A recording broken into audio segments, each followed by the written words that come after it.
You need to know how to manage a bleed if it happens while you're bronching someone. If someone comes in with massive hemoptysis, like this patient seems to, they have cystic fibrosis, I'm really worried they could have a bronchial artery bleed, then stabilization first and then localization. So first thing I want to know is, how sick are they? And part of that is how much blood is coming up and can they manage it?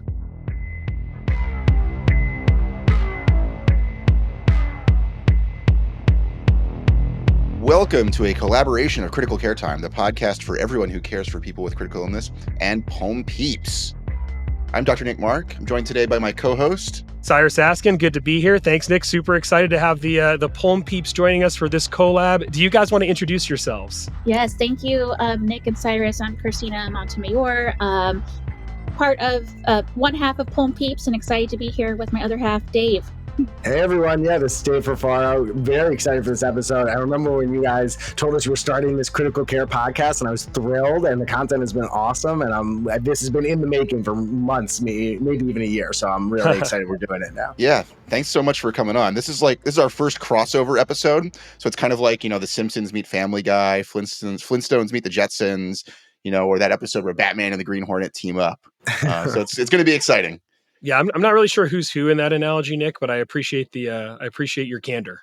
As long as we're not the Flintstones, I think the medical care in Bedrock is probably suboptimal. Yeah, and I don't want to date us too much, but I don't know that the trainees know who the Jetsons and the Flintstones are anymore. Oh, so no. we'll have to find up with a better analogy for them. Should have leaned into the Simpsons and Family Guy more. Hopefully they know that.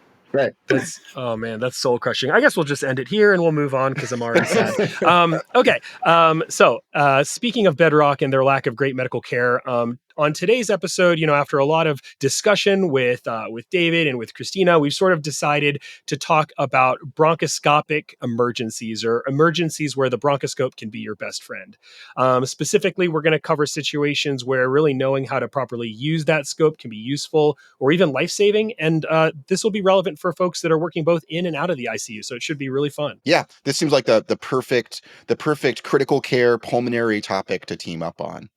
Do you guys want to add anything to that? Yeah, I think the bronchoscope in the ICU is this tool that, when utilized, is absolutely essential. And then also, I think it's really scary when you run into a bronchoscopic emergency in the bronchoscopy suite that you weren't expecting, especially that first time. And so having a little bit of a framework of saying, all right, here are the things that I need to think about, here are the tools I have at my disposal, can definitely help when you need to lower your own heart rate in that first initial seconds of something going on.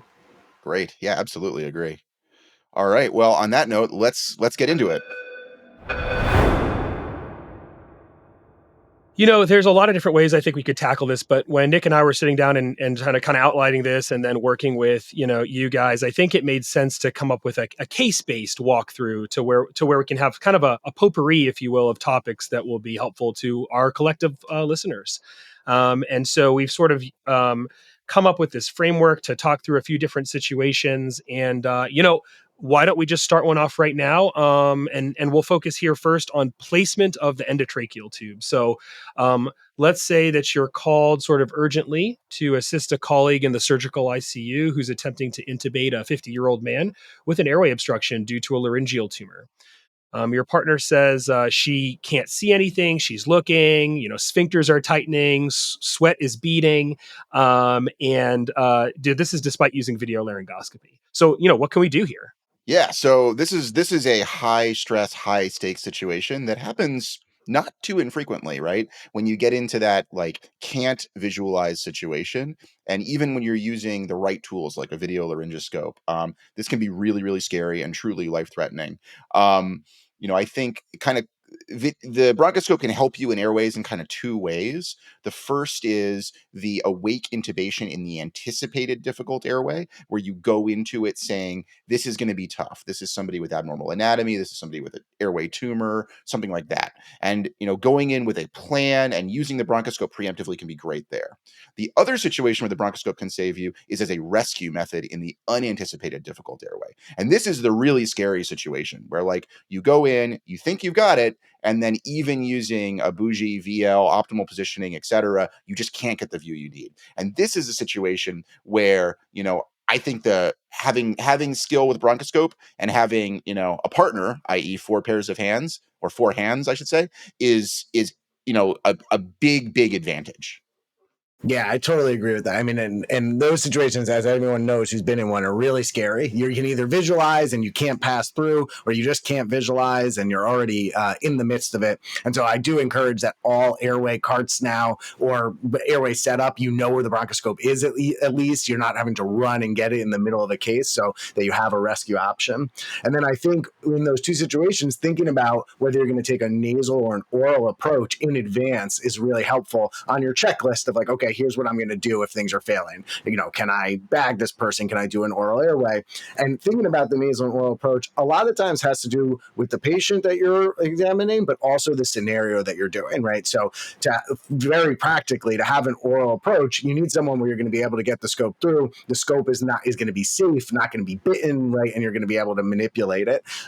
For a nasal approach, you need to have someone who has at least appropriate anatomy, right? A nasotracheal intubation is going to be with a much smaller ET tube. And so if you're really worried about this type of ventilation going forward, that may not be your best option. Also, our major complication we worry about there is bleeding in the nose. And so if you have someone who has a platelets of 20, like I'm probably not thinking about this so much. When I actually learned to bronchoscope, it was only through nasal approaches, even on the wake upstairs. And I loved it. It guided me right through the cords. That being said, I did not miss the epistaxis I would inevitably get by having an oral approach. So those are the types of things I like to think about for this patient. Can I prep? Can they nebulize or gargle some lidocaine? We'll talk about that. Can then we gently sedate? Can we put a bite block in? Do I have the time to do that? Or is this going to be emergent? I just need an airway, and in which case I'm going to use a smaller tube, load it up, and kind of go through the nose. Perfect. Yeah, I think the case we're talking about here is the emergent one, but let's actually sidestep that and talk about the sort of anticipated difficult airway, because I think there's a lot of good stuff there to unpack. So first off, you know, let's say you know this is going to be hard. You're planning, let's say, a nasal approach. How do you topicalize this person? Like, what does getting ready look like, assuming you have the time?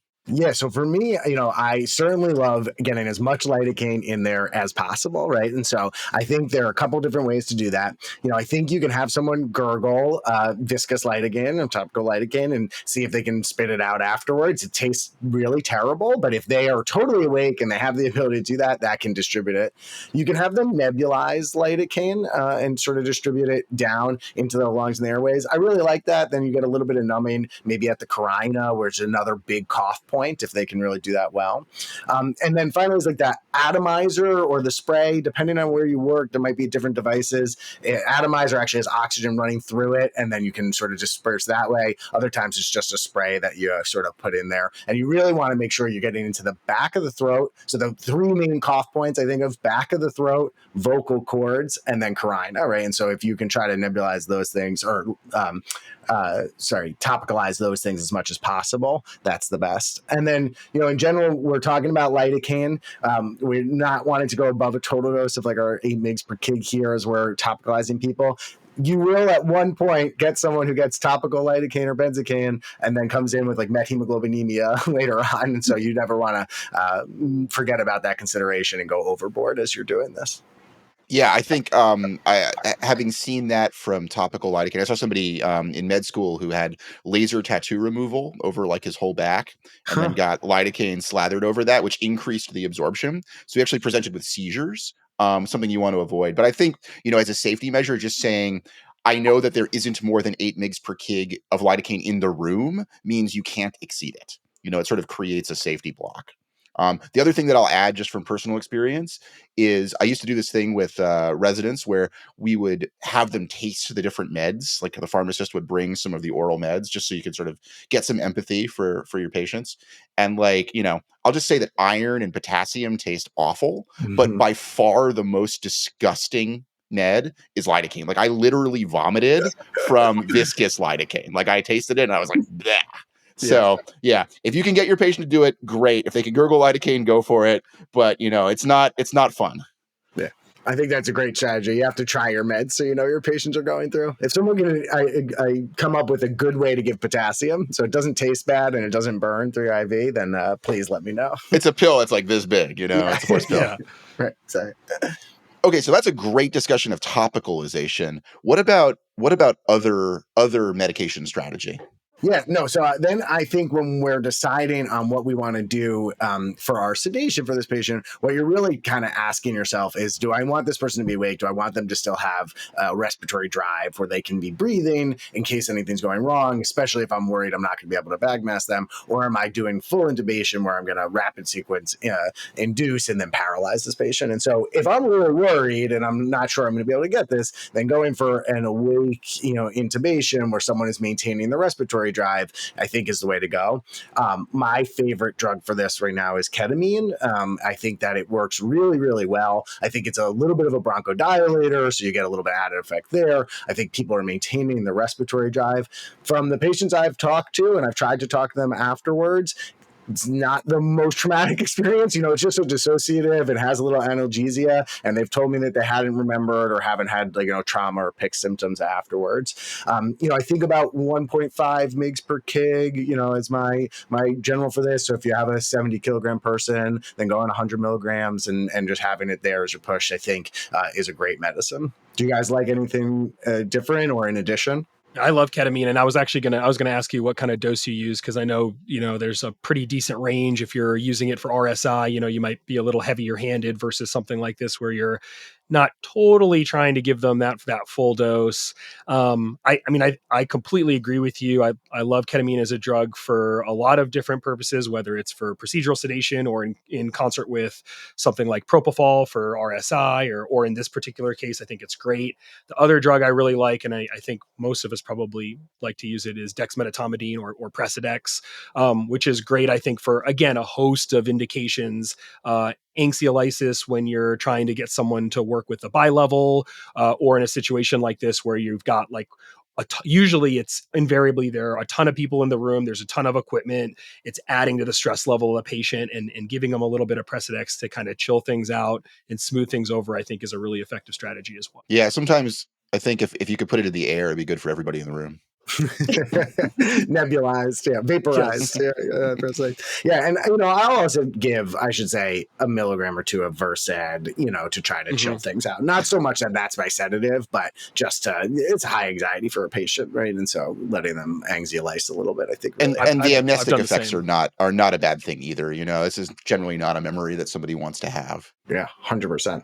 And then you mentioned something, Nick, already that I think is really important to think about, which is how many hands you have there. So I don't know, actually, I'm curious what it's like for you guys out there. I know Kristina and I are both on the East Coast, and the culture in a lot of the East Coast institutions that anesthesia does the intubations in the ICU. That's certainly a culture here. I try to buddy with them and be doing the intubations when I can, but they're available and they're the most experienced operators. And so as the critical care physician, you're often managing the situation around it, and you're maybe another set of hands. And I have one of the anesthesiologists that we work with a little bit on sort of sims for this, and having two operators and another set of hands there, and knowing what that person's going to do if things are not going well, I think is like the real planning for success that comes from these high risk intubations. And the ones that I've seen go really well are where you have a lot of communication, even down to where people are standing, before we start this procedure. Like, hey, could you actually come back here? I don't have a great view, or I'm a little crammed in the back here. Then you can be managing this.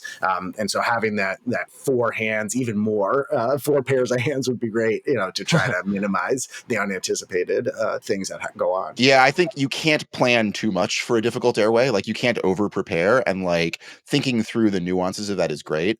I think, in this case, we're talking about a situation where like it's an unanticipated difficult airway where you're sort of the second person arriving. And so like, what can you do in that setting? And like, having been in that situation before, one of the things you can do is you can sort of like say, okay, I can see you're working on this. I'm going to get the bronchoscope ready. I'm going to load the tube. I'm going to lube the tube. I'm going to get everything ready on the bronchoscope.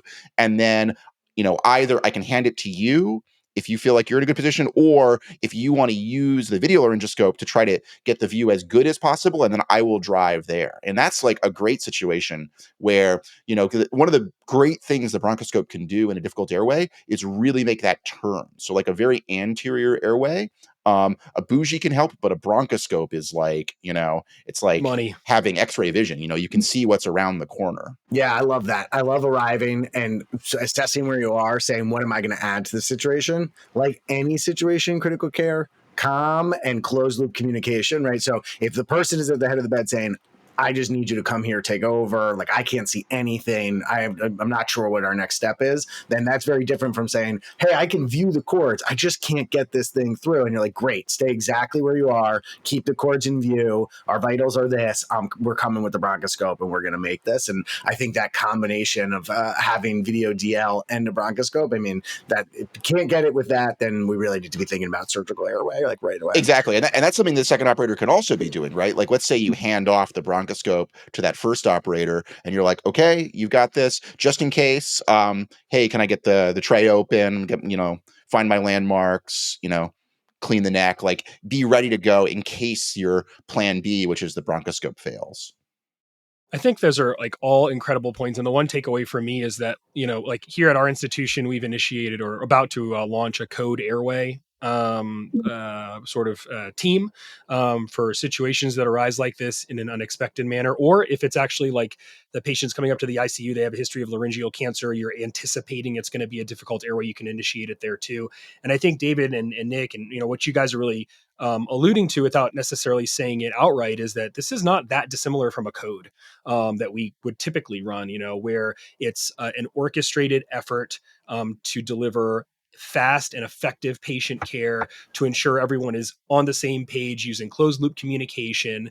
It's to me, this is just as stressful and frankly more stressful than like a code blue, because at that point it's like, if I get ROSC, like the ceiling for success is so low in that situation in some respects. It's like, and you have an algorithm to follow that's very, very clear in a lot of cases. Whereas with airways, it's, different operators have different approaches. And so it is just so critically important, I think, to have the team communicating effectively. And like Nick, like you said, like identify what's going on and then identify what you can do to help things along without getting in the way. Yeah. I think one sort of interesting sort of clue that can tell you, like to David, to your point about like, is this a take over for somebody or is this a help somebody, is like you look at the face shield that they have on, and like if it's completely fogged up with like condensation, that's usually a sign that person is like, kind of at like a code red psychomotor agitation state. Like they probably need a break. Right. As opposed to like if crystal clear, there's no sweat on their forehead.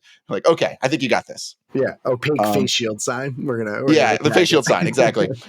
One other point, to make here is that like the four of us here, like we're all pulmonary trained, which means that we all did like hundreds of bronchs in our training.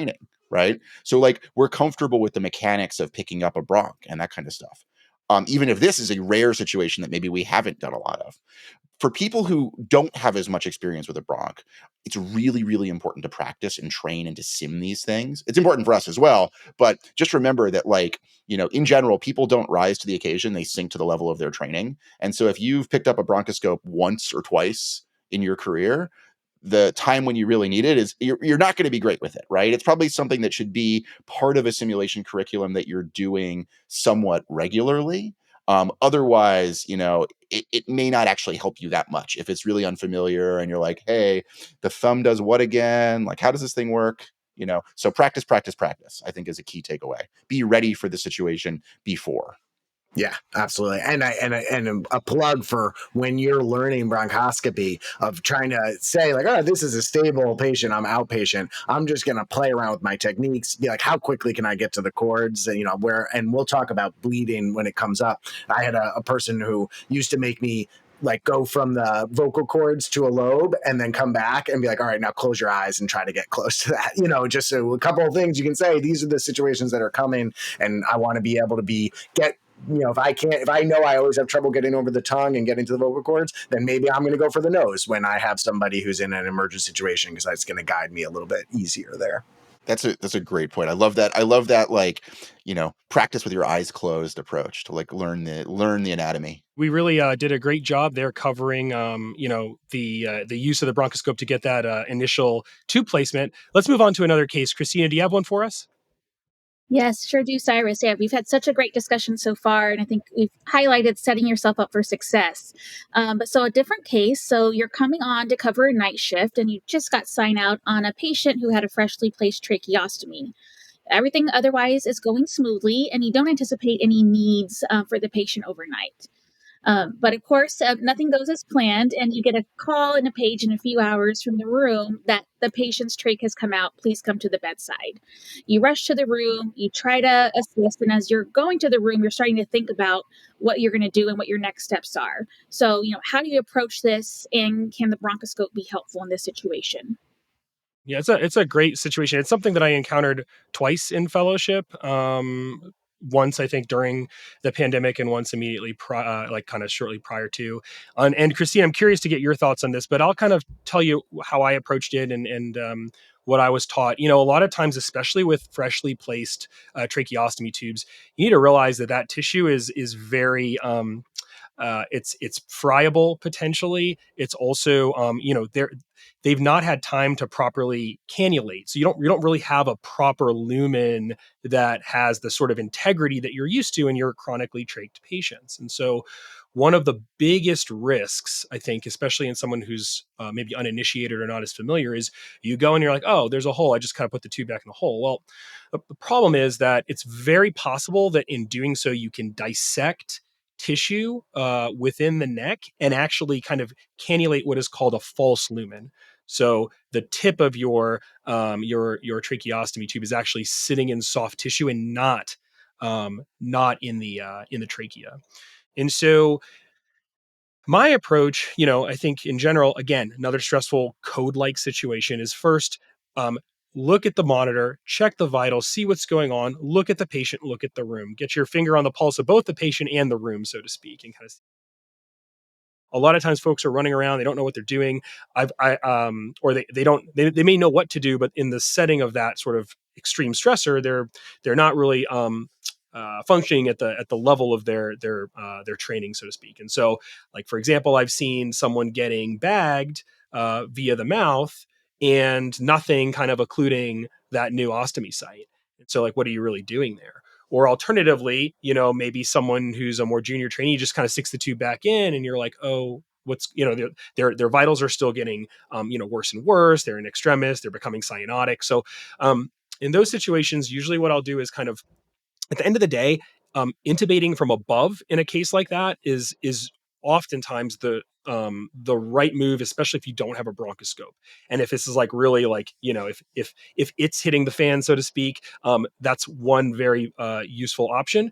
And then you can also kind of use that new ostomy site as a means to almost like directly visualize to a certain extent that tube going in the appropriate place. And then of course you're basically in that setting, you're doing RSI and all of those things to try to just get control of the situation until you can remedy it in a more durable way. Now, alternatively, what I've actually done is, I happen to be at the bedside, like within a few seconds of this happening, and my back-to-back set me up for success. So we actually had the ambuscope nearby ready to go. And so and I had a experienced team of RTs. They had occluded the ostomy site, or they had occluded the stoma site. They were effectively bagging that patient. And so what we were really able to do is just quickly, with the bronchoscope and the tracheostomy tube loaded, we were just able to actually appropriately place it and confirm visualization of the carina within a matter of seconds. And so I think, if you have the ability to do that and the tools are readily available, that's great. And another pearl there is, I guess, if you have a freshly placed trach, it's not a bad idea to have those tools readily available if an emergency occurs. But then also just knowing that blindly trying to put a tracheostomy tube in versus going from above and doing a traditional intubation is oftentimes going to lead you astray. So that's kind of like my approach. I don't know, Christina, what your thoughts are on that, and if you have any other pearls you'd like to contribute. Definitely. So I want to highlight, because I think that's so important, and a lot of trainees, I think the initial instinct is like, oh, it came out, just put it right back in. But that risk of creating a false lumen is so important. And I think, people forget too, right? Someone has a trach, but you can intubate from above. So definitely that could be, definitely needed in these type of situations. And I think just going back and like whenever signing out a patient, right, you always want to know like what size is the trach, but how long that they've had the trach. These are important things that we need to include any type of sign out. So just wanted to comment because I really think that your teaching points are very well taken here. Yeah, I love that. And I'll add we should do a whole other episode about trachs for sure. But like the other piece of information you on is why did they get it, right? Because if they had a laryngectomy and there's no connection from mouth to airway and now the trach comes out, you're in much dire situation than this was just a trach for respiratory failure. You can always intubate from above. And then you mentioned loading the trach on the tube. I mean, this is great. This is references our past conversation too. It's like you should know your scopes and how they load, right? So some of the glide scopes actually have a little attachment to load an ET tube on it. You may use different disposable scopes. You may use different regular fiber optic bronchoscopes, but knowing how to load on your trach tube or your ET tube before, so you have a good view, and then you can just slide it right off, making sure it's lubed up appropriately and that you have good manipulation of it. Yeah, there's one kind of cool trick that I really like with the disposable scopes. And, as pulmonologists, we have to kind of, bash on the disposable scopes. They're not as good as a fiber optic scope, blah, blah, blah, blah, blah. But like, there's one thing that's great about them, which is they're disposable, meaning you can break them. You don't care. And so occasionally you'll be in a situation where like, you don't know if a trach is malfunctioning. So you can put a bronchoscope in through it. You can confirm the anatomy. And now maybe you're like, wait a second, like I actually want to use a longer trach, like an XLT trach. So I want to take this one out and put a new one in. But wait, how can I do that? Because how can I swap them? Well, what you can do is you get your scope in through the old trach, you get the view you want, and then you take out your trauma shears and you cut the bronchoscope. And then you can take the old trach off, and then you can just slide a new one in. So you've basically turned a disposable scope into an exchange catheter. That's don't amazing. try this with your $40,000 fiber optic scope, though. Otherwise, you'll be in a lot of trouble. Yeah. Nick told you to. You can do it. It's fine. That's right. But send your bill to at Critical Care Time. Right. Oh, no. Yep. Oh, that's great. Man. All right. Well, I'm glad we talked through those two cases. Let's dive into our next case so we can talk about another bronchoscopic emergency. So you have a 50-year-old man who comes to the emergency department from the dentist's office. He lost a crown during a dental procedure. He's not in any distress, but his breathing just hasn't felt right. And so they decided to send him over here to the ED. When you take a listen, he has focal wheezes over the right anterior chest, and his chest radiograph shows a metallic density in the right middle lobe. So we're worried that he aspirated this crown. So what are we going to do next? So, I think this comes up with all pulmonologists. This is like akin to the GI conversation of what comes out of places it's not supposed to be in. I should say I've always been very lucky to train in places with really great IP. So my personal extraction has been pretty limited. That being said, I have taken out a blood cast plug that essentially made the entire lower lobe airway tree that came out on a deep suctioning of somebody who had focal aspiration. We'll talk about mucus plug-in and lobar collapse in a minute. You guys ever taken anything out that was particularly memorable? Well, so this case actually is a real case that a guy who had a dental crown aspiration. I trained at a place that didn't have IP. So we got to do more of it. I took out a pistachio shell from somebody once. Ooh, where he could remember when it happened. It was like 5 years before.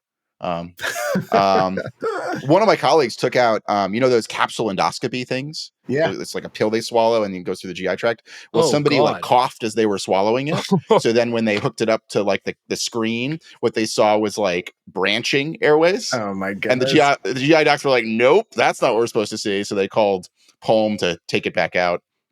So I've had a little bit of experience with this. I think depending on where you work and what you do, you may have more or less. I have a colleague whose dad is a pulmonologist in Taiwan, where they invented boba tea, and he's taken out boba like hundreds of times. Yeah. So he's probably the world's leading expert in removing that particular thing. Boba extraction.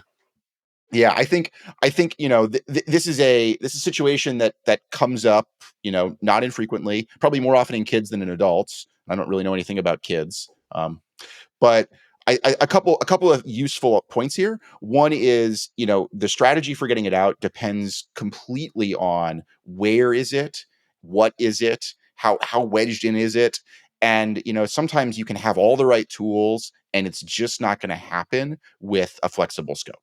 And so, depending on the literature you read, 15 to 25% of the time, you need rigid bronchoscopy and IP to do this.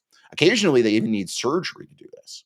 So no matter how good you are, you will not always succeed at removing foreign bodies. Maybe we should even take a step back and say, when do you need to remove foreign bodies? I think this is a really important question, like sometimes, it's kind of it's like almost it's not quite an elective procedure, but it's like an urgent procedure, as opposed to other times when it's like truly emergent. Somebody has a whole lung down, they're having significant shunt physiology, and they are extremely hypoxic as a result. That's an emergency, as opposed to this case where the guy's got some focal wheeze, and obviously, he's got $1,500 worth of gold sitting in his right middle lobe. You want to get that out for him, but like that's not quite the same urgency, right? And I think that's one key decision point. Urgent versus emergent.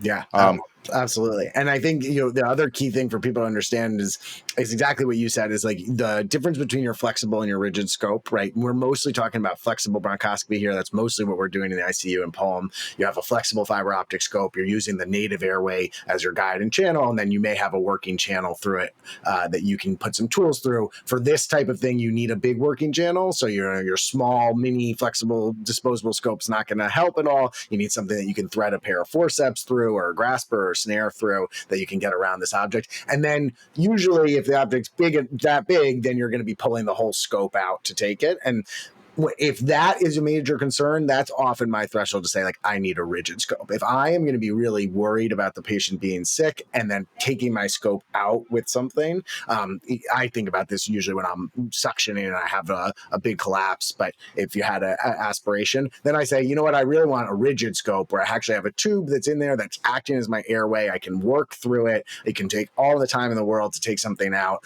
If I have to pull the whole scope out with the device, I have this airway that's still preserved. And that's what I'm calling. A colleague was trained in that. Yeah, exactly. I think that's a great point. I think the other thing too is that sometimes people are wondering, like, should you sedate, paralyze, intubate, or not? And I think that there's kind of two sides to that coin. On one hand, the person's cough is probably much more effective than any tool that you're going to put through the scope. So giving them the opportunity to cough and help you is probably a good idea. Sometimes that won't be an option. Like if somebody's in respiratory failure and they aspirated, that's a very different story. Sometimes you'll see this, like somebody, codes pre-hospital, they get intubated, but they lose some teeth in the intubation and they've aspirated some of those teeth. So now they have an endotracheal tube and they have teeth out in the airway and they're hypoxic. That's a situation where, well, it would have been nice to have them cough and help you, but they can't. And there it's a little bit harder because now you might be in a situation where maybe you can go through the tube, you can grab the tooth, but now you might have to take the tube out to get the tooth out with it, right? It may not fit through the endotracheal tube. So you have to be pretty flexible under those circumstances, and sort of, again, having a team working with you where you can say, all right, I'm going to take this out, and then somebody's going to have to reintubate.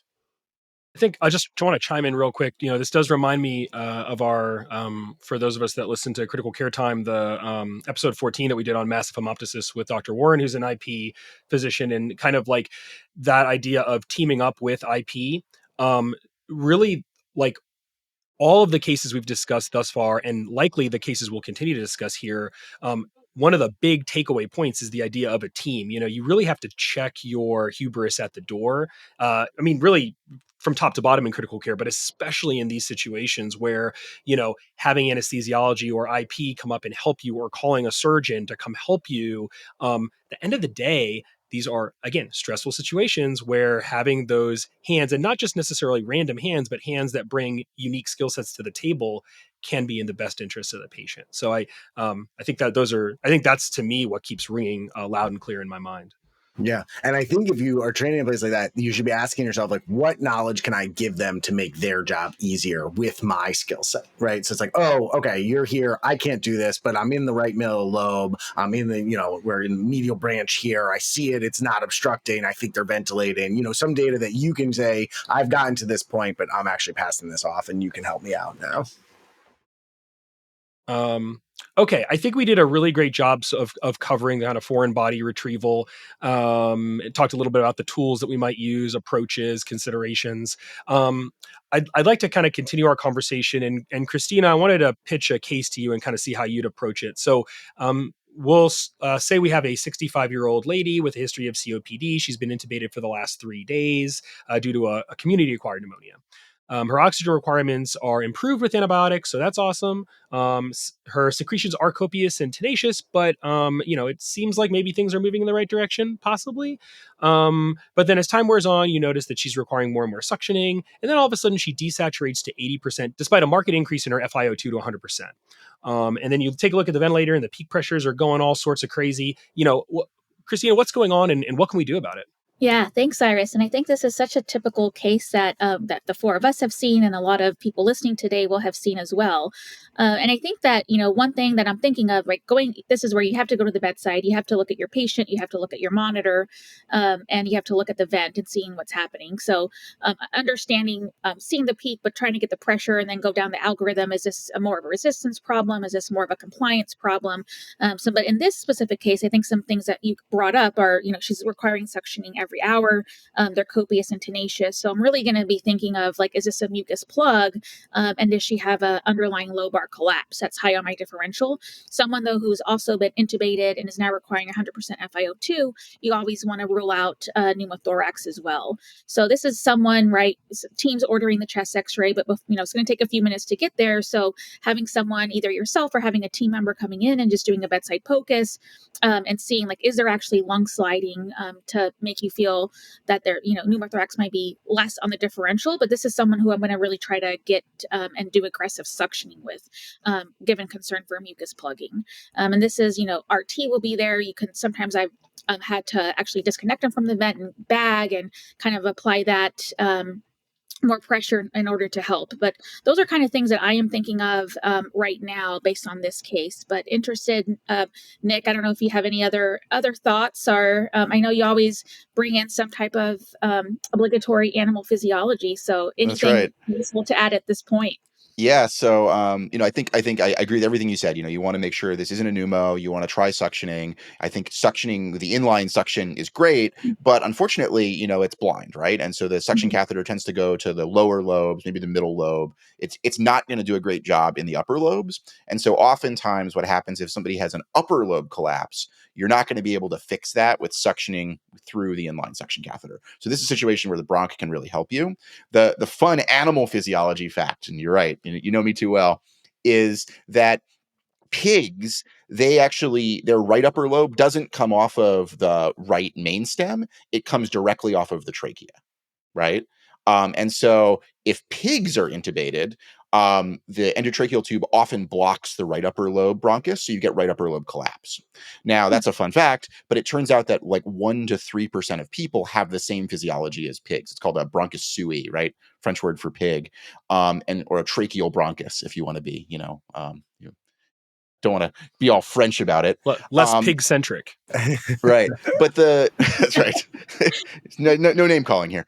But the point is that, some number of people, especially like after surgery, they'll have a routine surgery, they'll be intubated, and then they'll be hypoxic and they'll have a lobar collapse. And the reason for this is because their right upper lobe didn't read the textbook and it's connected to the trachea. And if that tube is above the carina, it might still be blocking that. So the tube can be appropriately positioned and still cause lobar collapse. So this is a situation where it's great to look with a bronchoscope and just see what their anatomy is.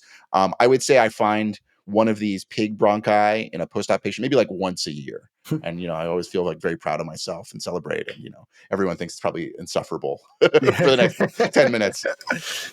Yeah. And if you think that people are not bronching pigs, this happened. One of my best friends does research on airways things. And he was like, yeah, I had to fly to Detroit to bronch some pigs. Well, yeah, that sounds fun. One point I'm making these situations is that I feel like oftentimes when someone's on the ventilator and they're on a lot, people will say like, oh, they're on so much requirements, we actually can't bronch right now. If you're doing a bronch for diagnosis of infection, that is like the opposite of what they need in this situation. So if you've seen this collapse and you think there's a new mucus plug and the lobe was up and now is down, they're on 100%, but they need that out. So this is your time where you're saying, okay, maybe I have to bag them up. Maybe if I'm confident on this diagnosis, it's time for me to take a look. And it doesn't matter if it's 2 a.m., time to get the bronchoscope and go down. And you want to just make sure you're using the right bronchoscope, right? So these are big, thick, tenacious plugs a lot of the time. We want the biggest channel that we can get. We should look at what ET tube they have or what trach they have. And we should take our therapeutic scope if we have one available. This is not the time to use your small small scope just to come down and take a look, because you're probably not going to get up that tenacious plug that's there. So, Nick, I think your interest in physiology, of course, they expand beyond the pig and other animal models. Is there kind of a principle here that we can apply to why you might want to use that larger? Yeah, I think Hagen-Poiseuille's law has entered the chat here. Just remembering that, that the flow through the working channel is going to depend on the radius to the fourth power. And so having a slightly bigger working channel will increase how much suction you can apply by a lot. So it really makes a big difference. Use the biggest scope that you can when your goal is to get rid of thick, tenacious secretions. I love it. I'm just teaching in the first year physiology course right now, and I think Kristina runs there. So Priscilla's law is coming up all the time. I love that we're talking about it when we're in bronchoscopies also. Right. Usually it's brought up in the context of catheters, but matters other places too. Yeah, absolutely. Well, such great learning points so far. And I know that we still have time for a couple of other cases. So one that I've seen for patients that I've taken care of with underlying structural lung disease are CF. So I'm going to propose this case. So 25-year-old gentleman with cystic fibrosis who's intubated for respiratory failure and suddenly is developing copious bright red blood from the endotracheal tube. So I think overall concern for underlying hemoptysis. And I think, each of us have on our respective shows have done an entire episode on massive hemoptysis, hemoptysis in general and approach. So some things I'm just thinking of right now before I pass it on, because I'd love some insight from you is, how much amount of blood that's being suctioned from the endotracheal tube is going to be important. Color of blood that I mentioned, is it bright red, dark red, or purple? Any clots, any underlying pulmonary cardiac history, and any use of anticoagulation or antiplatelet therapies. But as I am kind of thinking of this, Furf, I want to see, what are you thinking of as far as pre-bronch interventions? Are we going to try to bronch this patient? Are we going to try to send them down for imaging? What are we going to do going forward? Yeah, I love this. This comes up all the time. Super important one to talk about. When I think about bleeding and bronchoscopic emergencies, I do want to say that there are kind of two flavors of this. One is the patient who comes in with massive hemoptysis, where I'm going to have to try to figure out where this is going on and then think about intervention. So localization, stabilization first, localization, intervention is how I think about those. And then the second that will come up that has some similar principles is you are bronching someone and they start bleeding, right? And so people think about this often with transbronchial biopsies. I'll say that the worst bleeds I've had bronching have been with BALs, which we do all the time, willy-nilly. So you need to know how to manage a bleed if it happens while you're bronching someone. If someone comes in with massive hemoptysis, like this patient seems to, they have cystic fibrosis, I'm really worried they could have a bronchial artery bleed, then stabilization first and then localization. So first thing I want to know is, how sick are they? And part of that is how much blood is coming up and can they manage it, right? So if it's just a bit of blood and they're coughing, a lot of times their cough can be really helpful. Obviously, we need to suppress it over time. But if they're clearing their airway, they're maintaining their airway, maybe have a little time to do a CT angio to localize where I'm at. If they're hemodynamically unstable, if they're respiratory unstable, then I need to protect their airway right away. And then I need to go in and see if I can localize this lesion. We talked about in our massive hemoptysis episode the use of nebulized TXA, which is really like a revolution in hemoptysis in the last few years. Like we just didn't have this when I was in residency, and now we have it and it works super well. And I highly encourage people to use it. It's very safe. The data is great. So nebulized TXA, I will say in a massive situation, it's probably not going to salvage, it's not going to right the whole ship, right? So you still need to do everything else well. And then if someone is really not oxygenating well, right, you have to think about protecting their lung. And so this can be a little counterintuitive, so it's worth doing. If you know where the bleed is, like this patient, they have tortuous bronchial arteries on one side, or you get an x-ray and it really looks like it's right-sided, you may want to put that lung down. Now, their oxygenation might get worse because you're going to be putting all the blood that's going to this lung that's not ventilating down there. But what your goal is in that is to protect the blood from spilling out into the other lung. And you need to do that till you can get a good airway in, and then go in with your scope. And my first thing is just trying to localize where this bleed is so we can figure out our next steps. But that's just the beginning of it. Cyrus, I'm curious, what you kind of do next once you're there, once you're bronching someone and they're having this bleed, and what we can do to try to help them out. Yeah, so no shortage of sphincter tightening experiences on this episode. So this is another one that is, certainly, in hindsight, it can be fun to manage, but while you're doing it, it can be pretty terrifying. And so I love kind of your approach initially. I think all of us are like, we worship at the altar of TXA when it comes to a lot of different utilizations. Now, once you're in there and once you've sort of you're committed to using the scope, there are a few different things you can do. I think recently chilled or cold saline has sort of come under fire in terms of how efficacious it is, but a lot of us will still do that up front. It's a pretty easy intervention, and sometimes you do get some vasoconstriction that can be useful. Another thing, kind of similarly, can be effective. Sometimes it's not as effective as it sounds in theory, but topical epinephrine, so pushing like the 1 to 100,000 concentration of epinephrine at a site of bleeding. And this can be these kind of interventions I'll say can be particularly helpful if, for example, you're in the bronch suite and you've just done like a endobronchial biopsy with forceps or whatever, and so where the bleeding is almost certainly coming from. You can visualize it pretty easily, but recognize that when you go down and there's just a lot of blood and it's a very bloody field, it can be very difficult to figure out, oh, okay, I'm just going to squirt a little bit of cold saline on this little point, despite the fact that there's blood everywhere. And so like a phrase that I use almost like every episode we record is that the fog of war is very thick in the ICU, and that doesn't change when you're bronching someone, for example, in a situation like this. So, suppose you can isolate kind of, David, as you were suggesting, like, and you kind of maybe, let's say you have an idea as to where the bleeding could be coming from.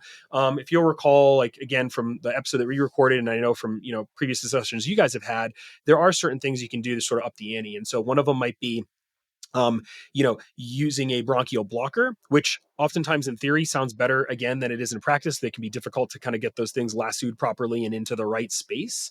But if you have an endotracheal tube, that can help kind of protect the airway and give you a little bit of time to do something like that, if you so choose.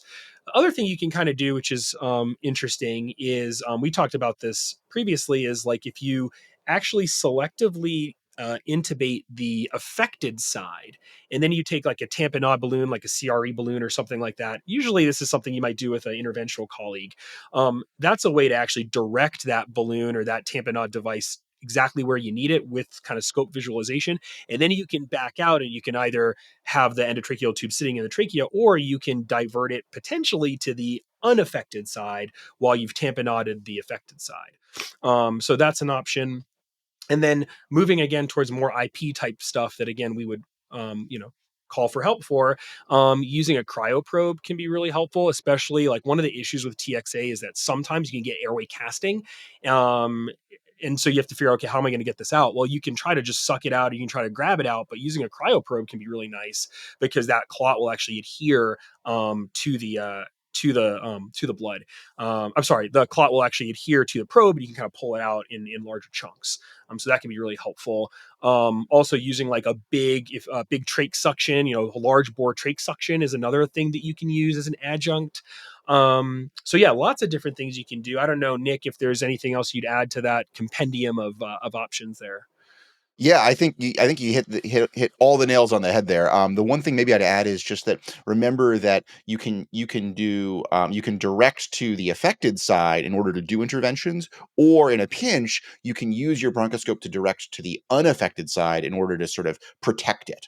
So if somebody has a significant bleed on the right side, you can drive your scope down the left main stem. You can push the endotracheal tube with it and then inflate it, maybe inflate it with more air than you normally would, with a goal of keeping blood from getting from the bleeding side into the unaffected side. Now remember, this is, you have to lower your volumes. You may have significant shunts. Like, it's not a perfect solution, but it's a skill that you can do. And it's a skill, to David's point earlier, you can hopefully do blind. Right? Even if all you're seeing with your scope is blood, if you can navigate left or right, you can probably deliver the tube where you need to. And so potentially a life-saving maneuver that buys you time, maybe for your IP colleague to get set up, or for your IR colleague to do a procedure. It's not your first step, but it's a great salvage step. Yeah. Yeah. And that muscle memory is super helpful. And like, so I'll say if a patient comes in and you find that the bleed is really localized, or if you're doing a procedure and they start a bleed and you're like, oh, I know I just lavaged in the right middle lobe, or I'm in the transbronchial in the right lower lobe, keep your scope right where it is, suction, suction, suction, as long as it's not overwhelmed. at some point you have to come back to the trachea, the carina, and make sure blood's not filling the rest of the lung. And if you're not controlling the bleed with your suctioning there, then it's time to do next steps and take control. But if you're maintaining suction, even if you have a lot, I've had 500 cc's come out, but it's not spilling over. Sometimes you change for a therapeutic scope, but you have to get back to where you were pretty much through a red phase, right? And then be calling everyone to come in. But as long as you are suctioning and maintaining that the patient's oxygenating well, ventilating well, and it's not overflowing everywhere else, do that until you can think about your next steps. And then I'll just say, as someone who doesn't place balloons, but we'll have IP come and help, one, localize so that they can come weave it in. There are different types of balloons. It could be going through the ET tube, around the ET tube. But then the things I want to know for them is, where is the balloon? And then how much does it need to inflate to be obstructing? Right. So if later that night that balloon is deflated and then all of a sudden they come, I'm like, okay, I know that they inflated with saline or they used air, and I need to put in 12 cc's to actually have a good obstruction. So these are like my emergency management for later. Great points. All right. Well, one more case to get onto. So up until this point, we've really talked about places where the bronchoscope is therapeutic largely. You can do therapies via a bronchoscope, but I think there's a really important category where the diagnosis itself is really valuable, that there are diagnoses that you can only make using a bronchoscope that can profoundly affect treatment. So let me give you a case, Dave and Cyrus. So you're assuming care of a young man with acute hypoxemic respiratory failure. He was healthy until a few days ago when he developed cough, shortness of breath, and dark urine. Hint, hint. He presented to the ED and was so hypoxemic that he required intubation. His labs are notable for acute renal failure with a creatinine of 3.5, previously normal. You note bloody urine in the Foley bag. So what could be going on here, and how can bronchoscopy help us? Yeah, I love this. So this is my brain is tingling for one of my favorite categories of syndromes is that we have our pulmonary renal syndrome, right? So something's going on in the lungs. It seems like it's bleeding in the lungs, and then we also have renal dysfunction. A lot of people fall into this category because a lot of people who are sick with things in their lungs or sepsis also have renal dysfunction. But, when we're thinking about bleeding, then I think about these things. And in those workup, we have some ideas like vasculitis, small vessel vasculitis, that's affecting the capillaries in the lungs and causing a capillaritis, and then also causing glomerular inflammation. And so those are high up on our list. We could have Goodpasture syndrome, things that we want to rule out. At the same time, we could also have infections. Someone could just be really sick and have pulmonary dysfunction, and then also have renal dysfunction along with it. And when I'm worried about this, what I'm mostly worried about is, do they have diffuse alveolar hemorrhage? And what I want to know is, do they have capillaritis in the lungs that actually needs targeted therapy and is not going to get better with just antibiotics and conservative management? Are they going to need pulse dose steroids? Are they going to need plasmapheresis? And so when I am trying to decide that, we have our very well documented way of saying, look, this is at least diffuse alveolar hemorrhage. We can talk about in a second whether or not that means it's inflammatory or autoimmune capillaritis or a secondary cause, but we should know if this is diffuse alveolar hemorrhage. And what I'm looking for there is sensitivity within the alveoli and really that capillary bed that is actually getting worse over time with irritation. So if it's just bleeding in the bronchi, I expect that bleeding will clear as I start putting a lot of saline in. And if it's bleeding in the alveoli, as I put saline in, I expect that alveolar capillary bed to get more and more irritated and to get more bloody. So here we do serial lavage. You find a place, you wedge really nicely, you label your traps 1, 2, 3 in advance, right? I lavage in, a return comes back, and then I change out my trap, I lavage again, and I get another trap, and I do that 3 times. And honestly, I actually think the visual and the data is borne this out is pretty sensitive for that. If you're getting bloodier through this, then you have diffuse alveolar hemorrhage. If it's getting less bloody, then you don't. You probably have airway bleeding somewhere else. But you should also send them for cell count to prove that you actually have increase in your red blood cells on your serial lavage. And then once you have that, then you know this is DAH. And then it's up to you to decide clinically, is this primary DAH? Is this a capillaritis, a vasculitis syndrome? Or is this a secondary DAH with bleeding diathesis and just irritation of that alveolar capillary bed? That's a perfect rundown on it. Yeah, I think, it's really important to remember that imaging can suggest DAH, but it's really a bronchoscopic diagnosis. And as you said, depending on the context, it may be a trigger for very different therapies, right? You may switch gears from antimicrobial treatment to saying, actually, this person needs like high dose steroids, maybe another immunomodulatory meds. So really important diagnosis to make early if you can. I think we should also think about some of those diagnoses that are really hard to make without a bronchoscope, like other conditions. So maybe just like for the sake of discussion, let's say that this person now has normal kidney function, but they have unexplained respiratory failure. Like what other things sort of rise to the top of your list, Cyrus? It seems like every day there's a new drug for something that's come out, and so with more and more drugs, you have more and more potential side effects, and one of those side effects can be acute eosinophilic pneumonia. And that can look very much like an infection in terms of fevers and hypoxemia, and so that's something to definitely have on your differential. The presentation is a little bit more it's actually quite a bit more impressive than like a chronic eosinophilic pneumonia, just so that our listeners kind of at least are familiar with the terminology, whereby a chronic eosinophilic pneumonia is quite a bit more indolent in most cases, but still you'll have kind of these opacities on a chest x-ray, and then you kind of get your CT scan that shows usually patchy infiltrates with some associated ground glass, versus an acute eosinophilic pneumonia where it's a much more impressive clinical presentation, and then they might have significant ground glass interlobular septal thickening. They may even have some central lobular nodules all throughout, so it can look infectious, but they're just not going to get better, and so you really need to make the diagnosis. A couple others that I'll mention. So prior to COVID, like what everyone in the pulmonary community was talking about was this diagnosis of E-Valley, or e-cigarette or vaping associated lung injury. It was like the hot topic at ATS, and then we like totally forgot about it because there was this like tiny pandemic that sort of came on and like changed the world. Sucked all the oxygen out of the room, as it were. As it were, right? But that doesn't change the fact that people are still using e-cigarettes or they're still vaping. And so interestingly enough, at least the last time I did a deep dive on this, there isn't like a characteristic pattern on CT that you're going to find. It can look kind of like a bunch of different things. But for example, if you have a lot of like monocytes or lymphocytes, for example, on your BAL, with very few neutrophils and like kind of not a whole lot of macrophages, that could potentially move you in that direction of E-Valley. And in that case, it's also particularly helpful to get cytology, because you might actually see some further evidence there. You might see some like foamy lymphocytes, I think, is one of the things that you might find.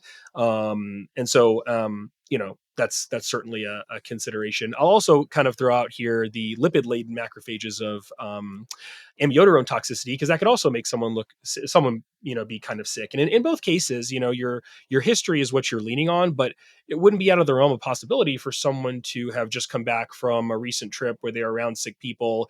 They were started on amiodarone not too long ago, and oh, by the way, they're an e-cigarette user. So like you can see very quickly how the history might shine some light on what's going on, and it might not. Then the final thing I'll mention is kind of this idea of an organizing pneumonia, which can be sort of cryptogenic, or it can be related to infection or many other things. And so that's really a histologic diagnosis that's going to require you to get tissue and get that tissue evaluated. So lots and lots of things that you can consider in addition to infection. I'm curious to hear what your guys' reaction is to that. Yeah, I agree with what you said. I mean, I think I'm a little alarmed sometimes that people will do a BAL and not send a cell count. It seems to me like if you're exposing somebody to the risk of the procedure, you should make the procedure maximally diagnostically useful. Cell counts are cheap; they're widely available.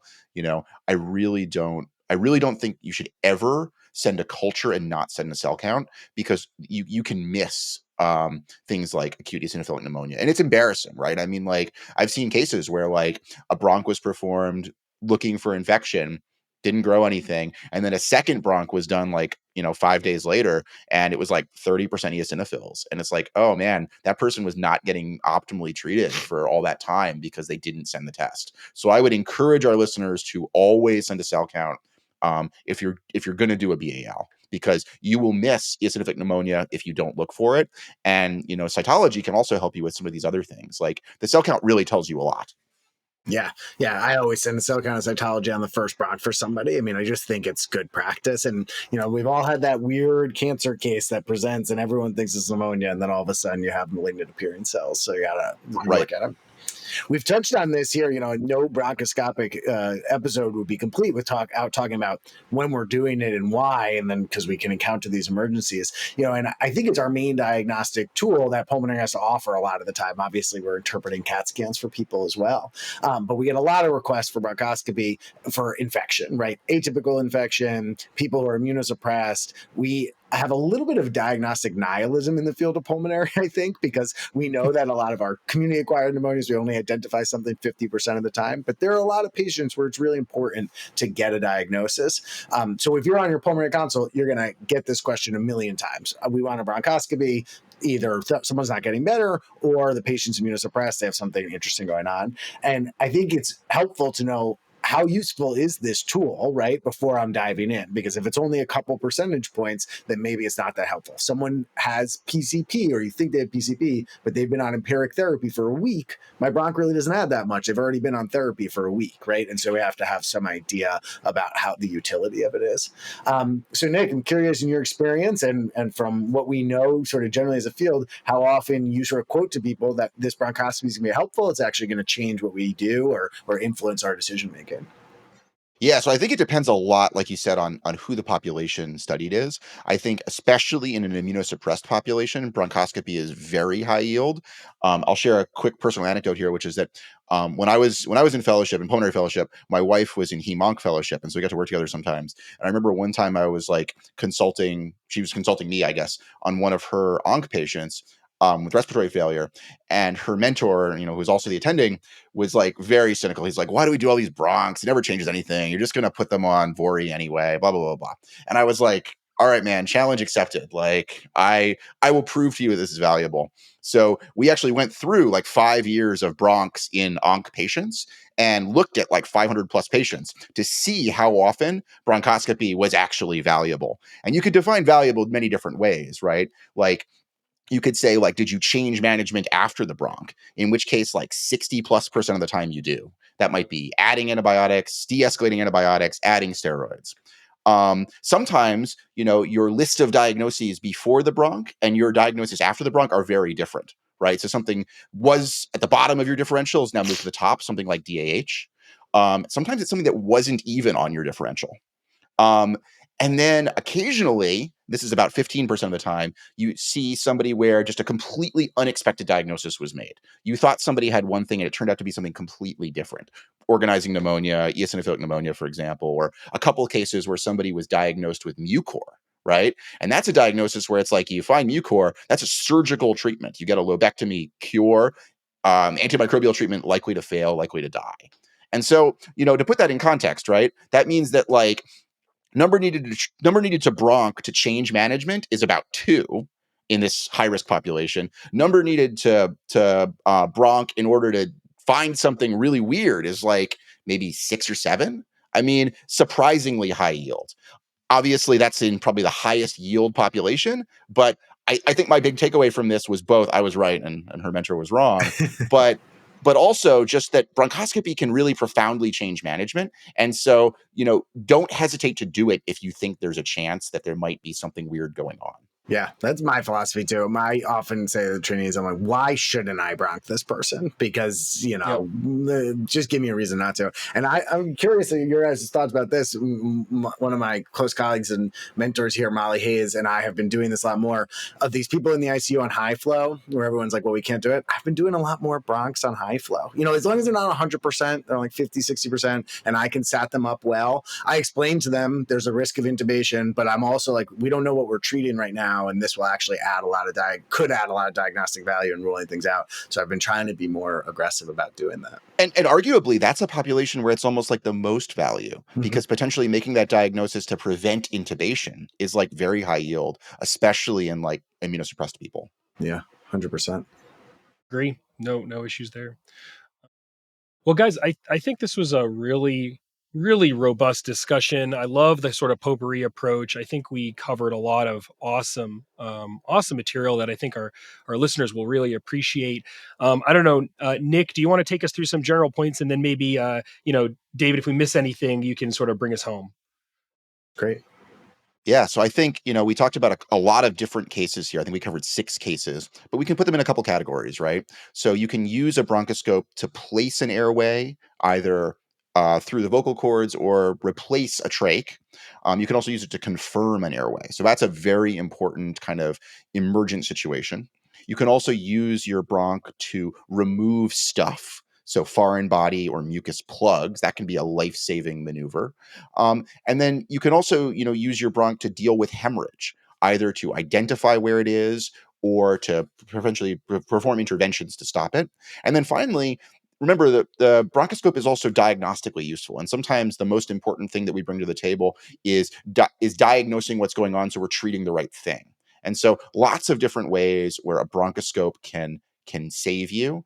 I think it's really important to remember that having a bronchoscope is more than just having the equipment, though, that you have to know what you're doing. You have to have the broad differential, and you have to practice. And so, even if you've done a lot of bronchs in training, I think it's valuable to practice, airway sims. And if you haven't done a lot in training, it doesn't mean you can't use it. I think it just means you need to get some time holding a scope, doing as much simulation as you can with airways. That way, if the situation comes up, you have some familiarity.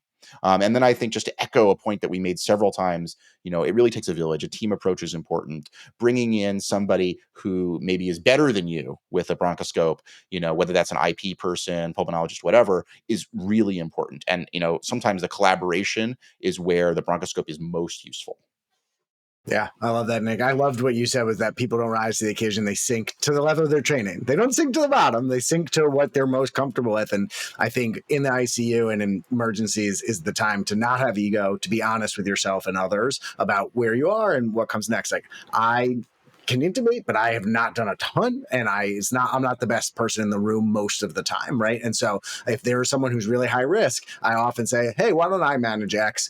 I'm pretty comfortable with the bronchoscope. I can be ready at the hand if something's coming, but why don't you do first pass success? And having that dialogue and being open is, nobody has ever been like, oh, I can't believe you can't do that. Everyone appreciates an honest approach, and you get the best outcome for your patients. And I think that is a perfect moment to end our show on. Yeah. Yeah, I think, to our listeners, you're gonna find this in both our feeds, so you can listen to this on the PulmPEEPS podcast or the Critical Care Time podcast. If you subscribe to one, subscribe to the other, because as you can see, we're the Flintstones and the Jetsons, right? I mean, obviously, if you like one, you're gonna like the other. 100%. Yeah.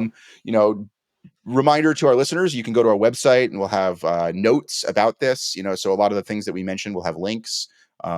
I actually published that case with the tooth, so you can see pictures of the gold tooth I took out, I love it. and lots of other fun things to find there. That's great. Yeah, thanks guys for taking the time to do this. For other listeners, Kristina had to run off, so she really enjoyed being here, but she had to go handle something, which happens to all of us in our academic and critical care time. But yeah, definitely go visit PulmPEEPS.com. Make sure that you're following both of us, guys. I've been loving what you guys have been doing, and I've been listening along, and you're definitely one of my top feeds. So excited that we're doing this, and hopefully we can get another one coming. Yeah, that'd be fun. Right back at you, by the way. We love your show. Cool. Our listeners should definitely subscribe to both. Check out PulmPEEPS.com and CriticalCareTime.com. And with that, we've come to the part of our show where we like to say thanks. Huge thanks to Dave and to Kristina of the PulmPEEPS for joining us. We had a really fun time talking with them about these bronchoscopic emergencies. So super, super excited to be part of that community with them. And again, one more time, if you're not already listening to them, make sure that you subscribe to their feed, okay? Next, we really want to thank everyone that leaves us feedback, especially 5-star feedback. We love to see that, but really any feedback that you have, we're looking at it, we're reviewing it, and we're using that very feedback to help inform the decisions we make as we continue to put together our tasting menu of topics in pulmonary and critical care. So thank you so much. If you do like what you're listening to and you haven't rated us yet, please take the time to give us a 5-star rating on your favorite podcast app. This helps us tremendously expand our audience, and it really does mean a lot to Nick and I. We'd love to hear from you. If you're not already tweeting us, feel free to do so. So you can tweet the show, which is at Crit Care Time. You can also tweet the PulmPEEPS, so they're at PulmPEEPS. Additionally, you can tweet Nick directly at Nick M Mark, or myself at Askins_Razor. And finally, you can follow us on Instagram, Threads, check out our YouTube channel. We're all over the place. Yeah, we'd also like to say a big thanks to our sponsor, C-Star Medical. We're very fortunate and grateful that season 1 is sponsored by C-Star Medical. C-Star Medical is advancing the science of cell-directed extracorporeal therapy to help restore the balance of a dysregulated immune system in both acute kidney injury and sepsis. You should check out their website, www.cstarmedical.com. That's SEASTAR medical. Before we go, we'd also like to thank the incredible members of our podcast team for helping to make this show possible. So that includes the folks that are behind the scenes, helping us generate content, helping us with questions, all the folks on the Critical Care Time team. Of course, that also includes our incredible production company, which is PodPace out of Australia. We really appreciate their making us sound as good as we possibly can. In fact, better than we sound in real life, which is great. And then we also want to make sure that Kurt Belknap, who put together our lovely theme music, gets a solid thanks from us. We do appreciate that. Lastly, this podcast and all related media, including but not limited to animations, graphics, and videos, are the property of Critical Care Time. Please share our content near and far. We just ask that you cite your source. Disclaimer time. So the views expressed within this podcast and any associated media do not represent the views of our employers. All references to patients or encounters have been modified to be HIPAA compliant, and thus any similarities to real-world cases are coincidental. Finally, this podcast is for educational and entertainment purposes only and should not be used in lieu of seeking medical advice. With that, thanks for listening. I'm Dr. Nick Mark. See you all soon. And I'm Dr. Cyrus Askin. So long, and thanks for listening.